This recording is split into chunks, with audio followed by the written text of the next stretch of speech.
bevestig dat hulle dit 'n formele diagnose Anneke, I'm doing like a video. Vrydag 12:30 I'm saying I'm busy recording. As jy sopas ingeskakel het, jy is ingeskakel by Intune saam met my van Rico Lucas. Nou, volgende het ons iemand, hy sê net sommer 'n TikTok ster nie. Nou, Ali Joseph is soos 'n klankillusie wat jou laat wonder. Is dit satire? Is dit styl? Is dit 'n stelling van 'n klein dorpie Vredenburg diep in die Weskaap? Breek sy klanke deur duisende skerms en laat mense lag, dink en soms kopkrap.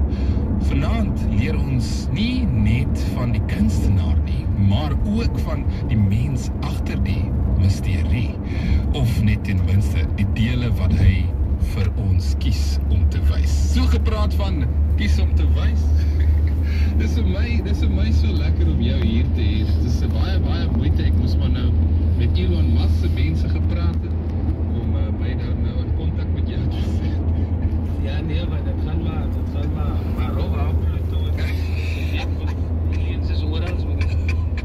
Is dit wat Ali voorstaan? Is Ali staan dit vir, mag ek dit vra? Dit minste. Ek sal Ali as hy eintlik meer regte naam, ja, is maar net my steedsnaam. Ja. Mijn en Joseph is ook nie meer van nie. Is dit? Is ook nie meer van nie. So alles is maar net, hoe kan ek sê, sy karakter